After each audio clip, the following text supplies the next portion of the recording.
Gases ideales. Los gases ideales se refieren a un gas hipotético, lo cual es un conjunto de moléculas en estado gaseoso separadas unas de las otras, de tal manera que no ejercen fuerzas intermoleculares. Las condiciones para que un gas ideal ocurra normalmente es a bajas presiones y a altas temperaturas. Los gases ideales se caracterizan por poseer siempre un mismo número de moléculas. Las moléculas no se atraen ni se repelen, no pueden experimentar transiciones de fase y las moléculas ocupan siempre el mismo volumen a las mismas condiciones de presión y temperatura. La ecuación universal de los gases ideales es P por B es igual a N por R por T, donde P es la presión en atmósferas, B es el volumen en litros, N es el número de moles, R es la constante de los gases ideales y T es la temperatura en grados Kelvin. La constante de los gases ideales siempre va a ser la misma, la cual es 0.082 atmósferas por litro por mol por Kelvin. Existen 4 leyes de los gases ideales.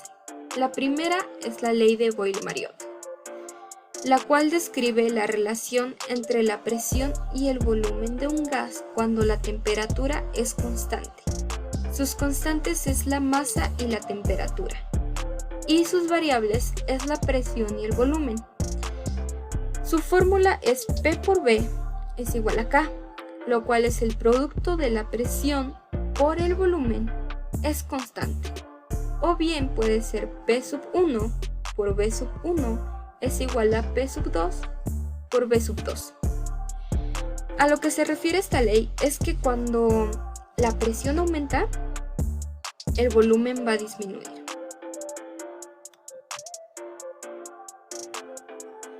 Ley de Charles. Describe la relación entre la temperatura y el volumen de un gas cuando la presión es constante. Sus variables es el volumen y la temperatura absoluta, y sus constantes es la masa y la presión. Su fórmula es B sobre T es igual a K, lo cual es el cociente entre el volumen y la temperatura es constante.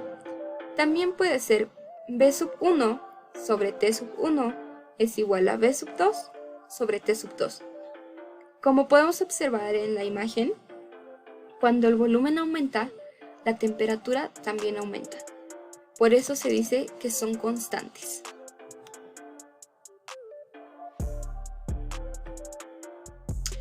Ley de Gay-Lussac. Describe la relación entre la presión y la temperatura de un gas cuando el volumen es constante. Sus variables es la presión y la temperatura, y sus constantes es el volumen y la masa. Su fórmula es P sobre T es igual a K, lo cual es el cociente entre la presión y la temperatura es constante. También se puede representar como P sub 1 sobre T sub 1 es igual a P sub 2 sobre T sub 2. Esta ley dice que cuando la presión aumenta, la temperatura también va a aumentar. Por último, tenemos la ley de Avogadro, la cual describe la relación entre la cantidad de gas y su volumen. Sus variables es el volumen y la cantidad de moles, y sus constantes es la presión y la temperatura. Su fórmula es B sobre N es igual a K, que es el cociente entre el volumen y la cantidad de gas es constante. También se puede expresar como B sub 1 sobre N sub 1 es igual a B sub 2 sobre N sub 2. Esto quiere decir que cuando la cantidad de moles aumenta, también va a aumentar el volumen. Como se puede representar aquí, tenemos un mol de gas y la cantidad de volumen. Pero si aumentamos el número de moles de gas, de igual forma va a aumentar el volumen. Bueno, en este video vamos a hablar sobre la teoría cinético-molecular de los gases. Pues comencemos. La teoría cinético-molecular de los gases. La teoría cinético-molecular, abreviado TCM, describe el comportamiento de los gases ideales a nivel de partículas. Bueno, donde vamos a hablar sobre la velocidad, porque vamos a hablar sobre un modelo cinético, como pueden ver aquí. Cinético representa la velocidad y es representativo a un modelo cinético. Moléculas, que vamos a hablar también, y los gases. Bueno, como todo tiene sus postulados, los 5 postulados de la teoría cinética molecular de los gases son los siguientes. 1. La primera premisa dice que los gases son partículas pequeñas en movimiento constante, lineal y al azar. Como pueden ver en este ejemplo, las partículas se mueven lineales, constantes y al azar. La segunda premisa dice que esta teoría en un gas es un conjunto de partículas separadas entre ellas. Como pueden ver, aquí las partículas están separadas. Bueno, el siguiente postulado, que es el tercer aspecto, dice: las partículas chocan entre ellas y entre las paredes. En este ejemplo, pues las partículas chocan entre ellas y entre las paredes del recipiente, como pueden ver. En el cuarto aspecto, que dice, este cuarto punto, considerado con esta teoría, es que las partículas no interaccionan entre ellas, excepto en el momento del choque entre ellas o en las paredes. Entonces, dice este postulado que las partículas no interaccionan entre ellas solamente en el momento en el que chocan y en el momento en el que chocan entre las paredes y entre las partículas, o sea, decir, entre ellas. Bueno. El quinto y último aspecto considera esta teoría que la energía global del sistema se ha de mantener siempre constante. Es decir, podemos tener una partícula que choca contra otra. Esta partícula puede que frene al chocar y la otra la acelere. Pero esto concluye que la energía siempre debe de ser constante. Como pueden ver aquí, las partículas a la hora de chocar, una frena y la otra se acelera. Como pueden ver aquí en estos ejemplos. Entonces, siempre se debe de mantener la energía. ¿Ok? Bueno, como ya tenemos claro estos conceptos sobre lo que engloba la teoría cinético-molecular de los gases, lo que vamos a hacer ahora es pasar a entender base general sobre la ecuación general de la teoría cinético-molecular de los gases. ¿Ok? Para esto vamos a utilizar estos datos de la ecuación general, que vamos a ocupar la presión, que se va a concluir con la P, la velocidad con la U, que pues honestamente se utiliza la V, pero en este caso la V lo vamos a utilizar para el volumen y la U para la velocidad, para no equivocarnos. Vamos a utilizar el impulso, la fuerza de colisión, que es abreviado F-col, la masa, que representa la M, y número de partículas, que es representado con la N mayúscula. Bueno, pero para todo esto tenemos que tener bien claro qué es la presión.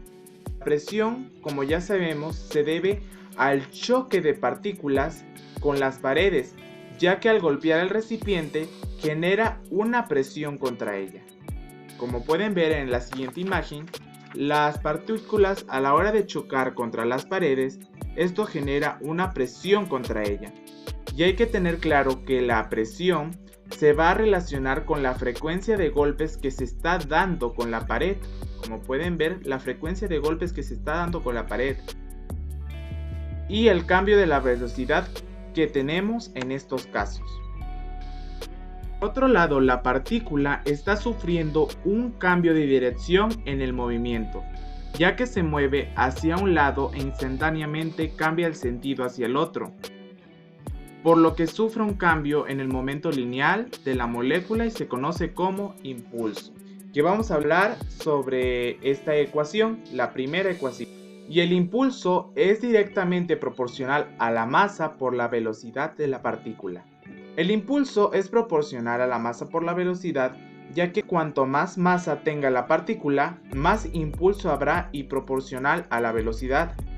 Y ya en cuanto mayor velocidad tenga la partícula, mayor será el impulso que estará generando. La siguiente ecuación, que es la fuerza de colisión, que significa cuántos golpes estará dando en la pared por parte de las moléculas. Entonces la frecuencia de colisión va a estar proporcional a tres factores, que es la velocidad, que en cuanto más rápido la partícula se mueva, mayor número de golpes habrá en la cantidad de tiempo.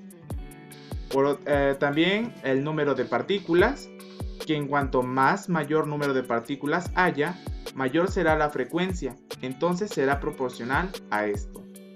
Y por último, el volumen del recipiente. El volumen del recipiente es 1 sobre V porque es inversamente proporcional a la fuerza de colisión, ya que en cuanto más pequeño sea el recipiente, mayor será la capacidad de golpes que tendremos en una sola pared. Entonces, la frecuencia de colisión será inversamente proporcional al volumen. ¿Ok? Y esto es que la fuerza de colisión es proporcionalmente a la velocidad, al número de partículas e inversamente proporcional al volumen.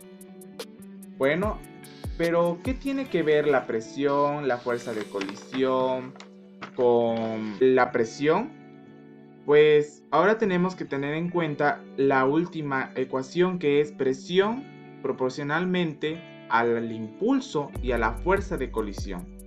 Y dice que la presión es proporcionalmente al impulso y a la fuerza de colisión. Que ahora vamos a juntar lo que es el impulso, que es la masa por la velocidad, la fuerza de colisión, que es la velocidad por el número de partículas e inversamente proporcional al volumen. Todo esto lo juntamos y ahora es la presión directamente proporcional a la masa por velocidad al cuadrado, porque se multiplica 2 veces la velocidad. El número de partículas multiplicado por 1 pues seguirá siendo número de partículas entre el volumen. Estamos muy cerca de la ecuación general de la actividad cinética molecular, entonces tenemos una proporcional y ahora debemos de quitar el alfa. Entonces vamos a poner el igual, como es en la siguiente ecuación, la última ecuación. Presión es igual a 1/3 o 1/3 parte. ¿Por qué? Porque nuestro recipiente está en 3 dimensiones, es tridimensional, entonces va a ser 1/3 parte de nuestro recipiente, entonces se va a multiplicar por la masa, por la velocidad al cuadrado, por el número de partículas entre el volumen, y esto nos da nuestra ecuación general. Bueno, y como pueden ver, las características de esta ecuación son la presión, que es una propiedad macroscópica, igual que el volumen, la masa y el número de partículas, que está relacionado con la parte molecular, y la velocidad, que es la parte cinética. Estas características de la ecuación general. En este video les voy a hablar sobre lo que es la fórmula mínima o empírica y les expondré algunos ejemplos. Bueno, comencemos. Concepto. En química, la fórmula empírica es una expresión que representa los átomos que forman un compuesto químico, sin atender a su estructura.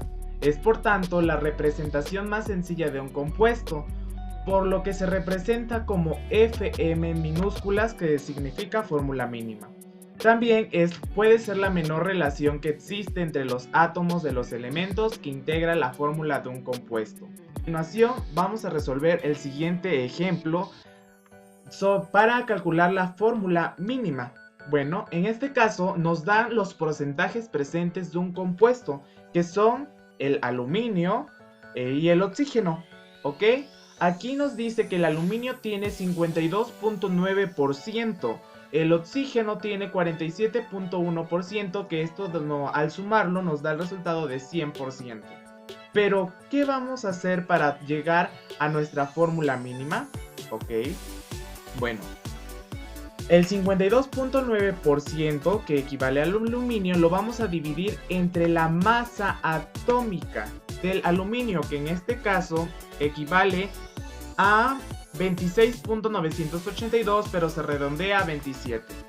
Y nos da un resultado de 1.96, ya que hicimos esta división. Aquí 47.1 entre 16, que es lo de la masa atómica, lo dividimos y esto nos da a 2.94. Ok, bueno, aquí en la teoría dice que vamos a escoger el número menor, el número más pequeño para dividir nuestros resultados. Por ejemplo, aquí 1.96 entre 1.96 nos da igual a 1. Y aquí 2.94 entre 1.96, porque es el número menor, nos da 1.5. Pero hay que tener en cuenta que no queremos decimales, no nos va a dar decimales, por lo que hay que multiplicar un número, hay que encontrar un número para que nos dé un número entero. Por ejemplo, si multiplicamos 1.5 por 1, pues nos va a dar 1.5. Entonces nos vamos al siguiente número, que es 2. 1.5 por 2 es igual a 3. Y ahí está nuestro número entero. Igual multiplicamos lo que es el 1 por 2 y es igual a 2. Entonces, por lo que la fórmula mínima es 2 átomos de aluminio al 2 y 3 átomos de oxígeno O3. Y esta es nuestra fórmula mínima del aluminio y el oxígeno. En este video vamos a hablar sobre la fórmula molecular. Bueno, la fórmula molecular expresa la composición real de un compuesto e indica el número real de átomos de cada clase presente en la molécula. Se obtiene experimentalmente, indica la relación en que se encuentran los átomos formando parte de una molécula. Bueno, anteriormente en el video que fue lo de la fórmula mínima o empírica, bueno, ahora vamos a resolver un problema que nos dice que obtengamos la fórmula empírica y molecular de carbono, hidrógeno y cloro con una masa de 127 gramos. Bueno, para empezar vamos a hacer la fórmula empírica para ir desarrollar nuestra fórmula molecular. Bueno, como les dije anteriormente, aquí el carbono tiene 37.8% y lo dividimos entre la masa atómica del carbono, que es 12, y nos da un resultado de 3.15. En el hidrógeno de 6.3% entre 1, que es su masa atómica, nos da 6.3. El cloro, que tiene 55.8% entre 35.5, que es su masa atómica, y nos da 1.571. Como nos dice esta teoría de la fórmula mínima, hay que agarrar el número menor. Entonces lo vamos a dividir entre los resultados que nos dio, que es 3.15 entre 1.571 y nos va a dar 2 átomos de carbono, 6.3 entre 1.571 que nos va a dar 4 átomos de hidrógeno, y el cloro, que es 1.571 entre 1.571 nos va a dar 1. Y esta es su fórmula empírica, que es 2 átomos de carbono, 4 átomos de hidrógeno y 1 átomo de cloro. Y esto es su fórmula mínima o fórmula empírica. Bueno, ahora ¿cómo le vamos a hacer para encontrar nuestra fórmula molecular? Ok, el carbono, que tiene 2 átomos, lo vamos a multiplicar por su masa atómica, que es 12, y nos va a dar un resultado de 24. El hidrógeno, que tiene 4 átomos, lo vamos a multiplicar por 1, que es su masa atómica, y nos va a dar un resultado de 4. El cloro, que es igual a 1 por 35.5, que su masa atómica es igual a 35.5. Bueno, los resultados los sumamos, 24 más 4 más 35.5 nos va a dar a 63.5 gramos mol, que es su masa. Bueno, aquí como dice que tiene una masa de 127 gramos, esos 127 lo vamos a dividir entre 63.5, que es el resultado total que nos dio de esta fórmula, y lo dividimos y nos va a dar un resultado de 2. Bueno, ahora este número 2 lo vamos a multiplicar por la ecuación de la fórmula mínima. Lo vamos a multiplicar y esto nos va a dar un resultado de 2 por 2 son 4, que es 4 átomos de carbono, 4 por 2 son 8, que nos va a dar 8 átomos de hidrógeno. Y del cloro, que tiene 1 por 2, 2. Entonces esta va a ser nuestra fórmula molecular, C4H8Cl2. Bueno, y es así como sacamos nuestra fórmula molecular y así podamos resolver los siguientes problemas que se nos avecinan en nuestros problemas de química. Bueno, pues muchas gracias por su atención, chicos. Fue una breve explicación y recuerden disfrutar siempre de la ciencia. Muchas gracias.